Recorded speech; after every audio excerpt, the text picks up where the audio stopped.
Good morning, good evening, good afternoon, everybody, from wherever you're watching our global audience. Welcome to podcast number 7 at CIU here. I am your host, Dr. Amar, and I would like to tell all our audiences that we record the podcast in some gaps. That's the reason you would see a different haircut all the time with me, but it pulls out together. That is the most important thing. And talking about different things pulling up together and making something beautiful, we are going to talk about diversity at workplace. And it's going to be a special podcast because we do not have one guest, two guests, but we have three guests this time who are going to help us understand and navigate the ways of diversity. So I'll give them a chance to introduce themselves, and we'll start with Dr. T first. Good morning and good afternoon and good evening, everyone. I'm Dr. Treka Spraggins. I teach a course at CIU that deals with academic writing and professionalism in the classroom, preparing business professionals for the workplace. I'm glad to be here today. Perfect. Thank you so much, Dr. T. We love to have you because you and me, we have different conversations also apart from academic circles, and it's always a pleasure to talk to you. And now we'll move on to Miss Amrita. Hello, everyone. I am Amretta Dandona. I am a full-time faculty at CIU. My specialization is in psychology. I am a counseling psychologist as well. So I'm glad to be here. Thank you for having me here. Wonderful, Amrita. I know Amrita from past 3, 4 years now, and she's an amazing therapist. I sometimes go to her asking about small little things that are happening, and she gives me the best advice, and it's free advice for me, so better. Now we move on to Mario. Hello everyone, my name is Mario Micheka. I'm from Mexico. I'm a student advisor here at CIU. And my work is to support students whenever they have questions, whenever they need help. We always try to help them. And thanks for the invite to this amazing podcast.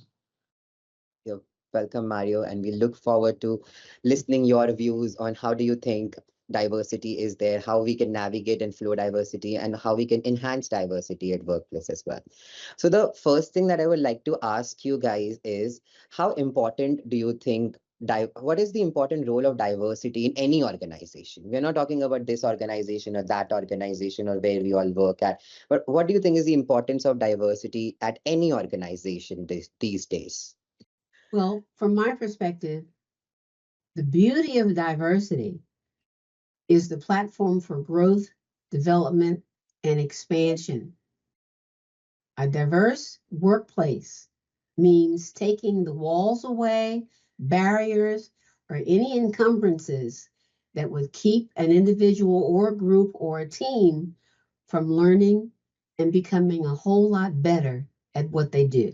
That's nice. And it's very important for us to break those barriers because, we all work with so many people. We all meet with so many people every day in our work. And there are incidences that we have to sit in meetings with a lot of people. So understanding diversity and understanding the beauty of diversity is also very important. Amrita, what are your thoughts here? To me, diversity basically means difference. And I think all of us are unique individuals, and celebrating this difference where my weakness begins is someone else's strength. So diversity actually brings that, some of our weaknesses can be overcome because someone has that as a strength, and maybe we overcome their weaknesses. So in an organization, it becomes important, even though we are different, to celebrate these differences and accept everyone as they are. So when I entered CIU, my only thing was that I just want to fit in and I want to feel like a team. And I feel that my diversity or my differences were celebrated, and I was the right fit in a particular job where maybe no one else was able to fit. So for me, diversity is that. Yeah, it's like perfect puzzle pieces coming together. Yes, Yeah. yes. Yeah. Mario. I think that diversity is really important because it gives us different ideas. As Amretta said, we are individuals, we are unique. So if we get a lot of different ideas, it's better to complete different projects, to complete some tasks. So if we have different points of view, I think that it's something really valuable for any organization. And yes, I think that it's really important also to get to know each other, to know our differences, and that even though we have our differences, we can still do some great work and complement each other. That's really important because Mhm. see, it doesn't any kind of a workplace only grows where you can celebrate each other's strength and differences, and then we can find solutions on how we can work better. So diversity plugs in there as well to ensure that we all are growing together.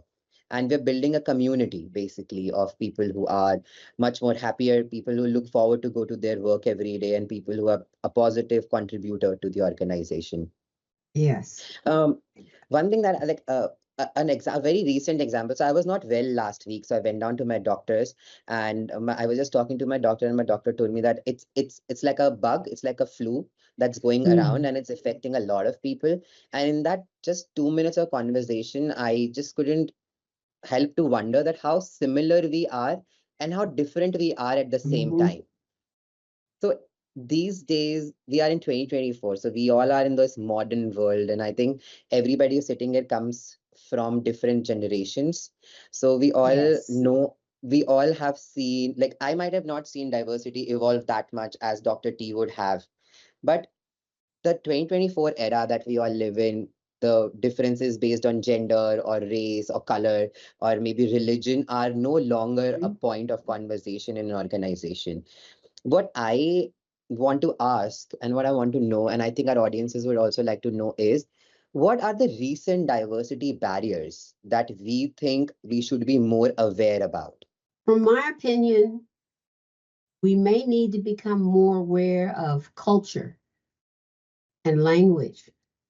It's one of my focal points here lately.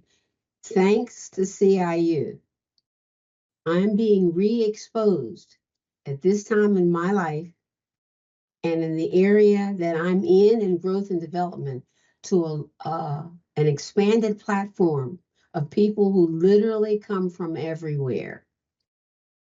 And the exposure, the new exposure to class, culture, and locale, it creates a duality of a learning experience and creativity in how to communicate differently, but also finding out what we're really similar.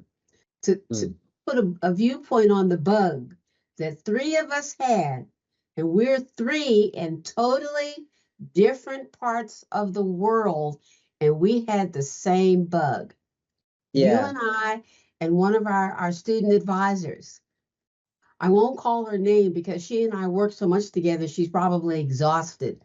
But we had the same bug, and we're in different parts of the country and the world. Yeah. So, not that bugs need to be a platform for similarity, but it does give you a different perspective on how much more we are alike than different. If we're Mm. willing to take a look at that and say, oh, okay, even with age and generational differences. What you said in the starting is something that I really am looking at these days when we talk about diversity, is understanding various cultures, Yes, understanding, try to understand how do they do certain things and be respectful. You might not be agreeable to how they do it, but you have to be more respectable towards certain yes. things. Yeah, that's true. Yeah. Amrita, you come from psychology background. You have seen people of all age, of all generations coming and talking, and as I said, people like me who come to for free advice. But what are the new kind of diversity that you feel modern day work or offices should take care of? To begin with, I believe that biases for any particular color, race, or gender comes in from the family. But as we grow older, we realize that these things do not matter. And everyone should be weighed or valued based on their worth in terms of what they believe in themselves and what do they contribute to a team or to their workplace. But in the newer generation, I feel that some people are unable to break that barrier. They're actually holding on with their families' ideas and values because maybe, as Dr. Treka said, that they do not have enough exposure. But once we are at a workplace like Mhm. CIU, where we meet people from all over the globe and like just to add to what she was saying, knowing each other's cultures and understanding what happens behind it helps us to see that everyone at their core level are dealing with the same things. Our problems are similar, our troubles are similar. It is just that someone is dealing with it. We are just dealing with it at our best coping mechanisms. When there are a lot of things when it comes to workplace, like I remember that day at dinner we were discussing that sometimes a woman doesn't get picked for a particular job because she's newly married and she might have a kid, and it is very prominent in India actually, especially in the corporate sector. I feel that bias still exists, but it is on a very individual basis, not at a workplace kind of a widespread idea. But to certain level, it might be prevalent. But in CIU per se, I feel we have celebrated each other's differences very well. Yeah, no, that is true. And I think because I also come from the Indian background and I do stand by to certain things that Amrita has said. When it comes to gender bias, India is one of the top ranking countries right up there. But we try every day to bring it down and we try every day to educate people. So Mario, you generally talk to people who come in, like, you are one of those people who all the students will call and all the students will complain and all the students will ask and all the students will require help from. And in all these conversations, you might come across some kind of biases or some kind of diversity or an issue based on diversity. What do you think are those and how do you propose, like, how can we resolve this? I know it's easier said than done and it's not a concept and we three or we four people sitting here cannot resolve this issue worldwide, but we can think about some steps that how do you cope up with it? Yes, so I think that, for example, we do have our differences, and sometimes the students are like, "Oh, but I don't get this idea," or "I don't know, why do you think this way?" But in the end, I think that if we analyze it, we all have similar values, and that's something that we can highlight to our students, because we all, even though we are from different countries or from different parts of the world, we always try to promote respect, to promote kindness. So I think that we could focus more on the similarities that we have instead of the differences, and I think that's a good way to make each other realize that we have more in common than differences. Yeah. Yeah, I think that's one of the common themes that coming up is focus on each other's similarities, express and celebrate each other's individualness and each other's diversity, and be respectful at the end. I'm going to take this topic a little in a different direction because I was talking to one of my fellow colleagues, and we were generally discussing. So he is, he's quite he's very wise. He's a little senior to me, a lot senior to me, and he has a lot of experience with running education institutions and universities in India. So I was just generally having a conversation with him about diversity, and he told me something which is very striking, and it still lingers in my mind. He's telling me that physical diversity is reduced a lot these days, but what is a problem for modern day businesses is either financial diversity or emotional diversity.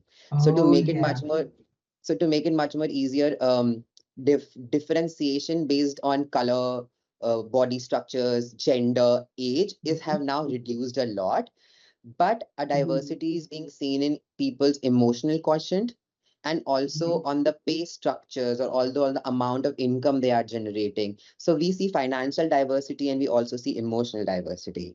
So what do you guys think? What are your views here? Like, it took me a while to understand what he's saying because I never thought it in that process. But now once he has said it, so it's stuck in my mind and I go back and do a little more reading about it. So what are your thoughts about it? I have learned from my students who come from lots of different places. Yeah.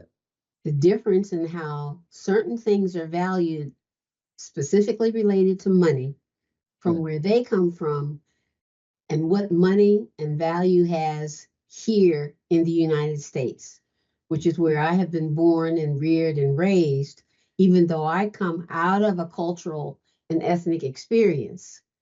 And what it has done is make me take a decidedly different look and approach to what money means, either materially and emotionally, to people from lots of other places that can be very different here.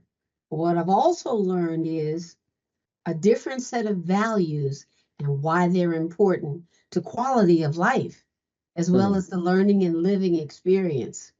Yeah. And I've come to the conclusion there's a lot to be learned from friends, family, colleagues, experiences from people from everywhere else and here that would improve quality of life and living, as well as how we relate and communicate Yeah. with one another, emotionally and materially. Yeah. So I'm hoping that I'm giving back as much as I am receiving, particularly in the classroom. Yeah. And then what I learn, again, even at my age and where I am in my life, I can pass it on to others in the community in which I work in. Yeah, no, that's actually a very nice thought, and it makes financial diversity more easy to understand that Mhm. money and finances and materialistic things would might be more important to you in the country you live in, but it Mhm. might not be that important in the country I live in. But what I give you Mhm. back in return of that money should be equivalent or more so that we can justify the diversity that we have financially. Oh, that's a very nice. I'll go back to my colleague and tell him this later. Yes, Amrita, what are your thoughts on emotional diversity and financial diversity? To me, emotional diversity, see, there are a lot of people we work with, and some people are just difficult to work with. They might be very good, they might be very Hmm. productive employees. So they might be great for business, but everyone around them is stressed and they have reached their Mhm. brim.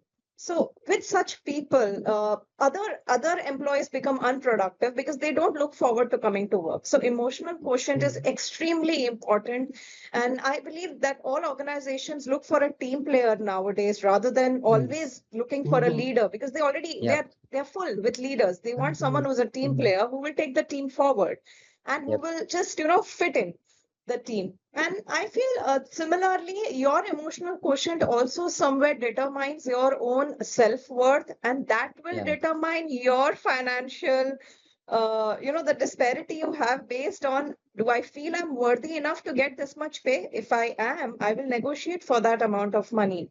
Hmm. And someone else who might not have the skills of negotiation might not get the same a same pay.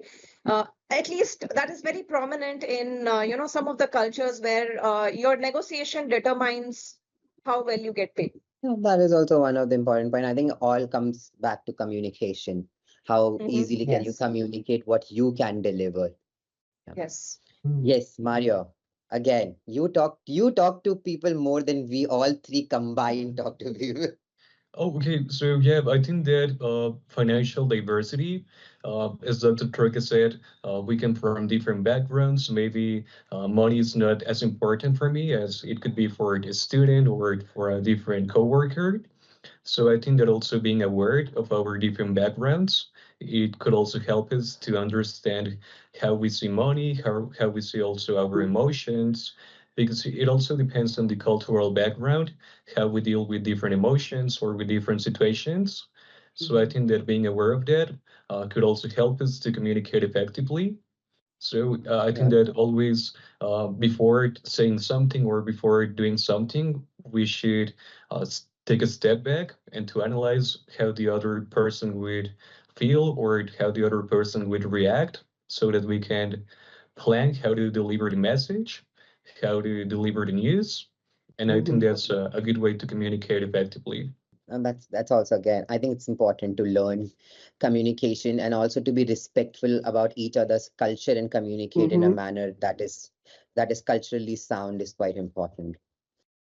Okay, so we're going to wrap up the podcast now, but I have a last question that I want everybody to answer, and it's very simple. Uh, One kind of a diversity challenge that you have faced in your life by now, whether it could be career, it could be personal, it could be somewhere else, it could be in family, you never know. And what have you learned from it? Like, let me start this so you guys can understand what I'm trying to say here is one of a diversity challenge that I faced in past a year was the new pronouns that are coming up Oh, because yeah. well, I might not look like, but I am man of a certain age. So during my time, there were limited pronouns, but now there are more. So once and twice by error, I might have used the wrong pronoun, and people have corrected me, which is quite good because now I'm more educated towards these different pronouns. And I now make it a very important point to understand this and then communicate with them in the respective pronouns because that makes my job easier, their feedback and their communication towards me much more easier. So this is a challenge that I faced with diversity, and this is one of the Mhm. solutions that I figured out. So we'll start with you guys now. So we'll start with Dr. T first. I come out of a generation that is very, very different. I'm still working on the pronouns, but I do come out of an experience base that says you accept people for who they are and Hmm. however they define themselves, and that's okay. Yeah. So the language that goes with it, I'm still having to work on. But other than that, how you present yourself to me and how I present myself to you, as long as we can have a meeting and a midpoint Mhm. and can work together and communicate, then I'm okay with that. Yeah, that's a very good point. Uh, because it's also about intentions. Like, somebody might use a proper pronoun, but they don't communicate well, so it just doesn't matter. And there are a lot of people who would not use the correct pronouns, who are corrected later, but they are communicated in a manner that is more respectful, and they're communicating Yeah. in a manner that makes the other person much more comfortable. For me, I think I experience maximum diversity when I'm actually counseling students or any other individual because humans are not one size fit all. Something that might have worked Mhm. for someone cannot be applied, that it cannot be like a copy and pasted idea to another individual because it is important that every individual is different, their life situations are different, and they are experts on their life because they have lived it for so many years.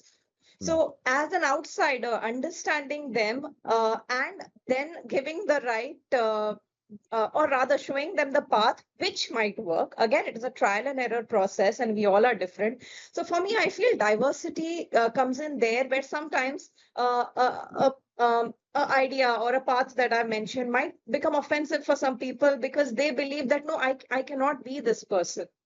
I cannot do this at all to another individual. Or Mhm. can be on the other extreme where they are very revengeful or vindictive. Possibility is Yeah. always there. We are all Yeah. humans, and but we all begin with judgment whenever we meet each other. We Mhm. always try to judge and try to see what is there. What can I cope up with you? And as we grow Mhm. older, we just want to see whether can I cope up with this person for a few hours or not. So I feel diversity comes in there in our own selfish motives as well. So for me, these are the two major challenges that I go through.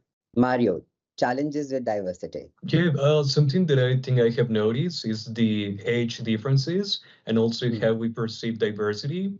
I Mhm. think that, for example, as you said with the pronouns, Hmm. some generations or some people could be like, oh, but I don't like these or I do not agree with these. And I think that also for younger generations, for me as example, we also have to keep in mind that we have those differences and also to be patient to Hmm. because well it could take some time for other people to adapt to our Mhm. new pronouns or to understand what we're trying to get with that new idea. So yes, I think that patience is also a key because we always try to do better, we always try to improve, but it can take some time, and if we are not patient, that could cause some trouble. So I think that remaining patient is key for that. Well, yeah, that is also true. Patience is also very important when it comes Yes. into, yeah, it is very important. Well, I would just like to end our session by saying one thing because as I told you, I was talking to my colleague the other day about diversity, and I was asking him, how do you solve it? Like you have been running in like big education institutions in India, and it's very difficult to run these places and these kind of places in India because we do have a lot of diversity. So I was asking him that, how do you cope up with this thing? What is your solution? So like first of all, there is no one solution to it. So we ended the discussion on embracing diversity and not letting it convert into discrimination. is the key Okay. of solving solving issues and making diversity a beautiful concept. It's our perspective and what we Yes. come up Yeah. with and our exposure level. I know in growing up, I lived in New York City. Mm, I grew up with a rainbow. I thought that was normal. mm, Culture, people, classes, foods. So I came up with that. mm, When I stepped out of that world and stepped back in time, particularly here in the South, everything was shades of gray. But the rainbow and the people and the flavor of knowledge and food and language and the music of voices and languages and accents was already embedded in me mm. as normal. Yeah. Now, I can revisit that and bring that to the classroom as well as what the classroom brings to me. Mm. Now, as I say, because of generational pieces, I'm working on that pronoun language piece. Yeah.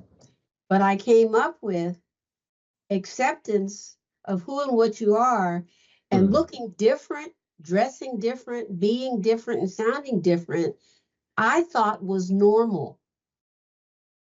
So I can revisit that Go back, yeah. and use it now.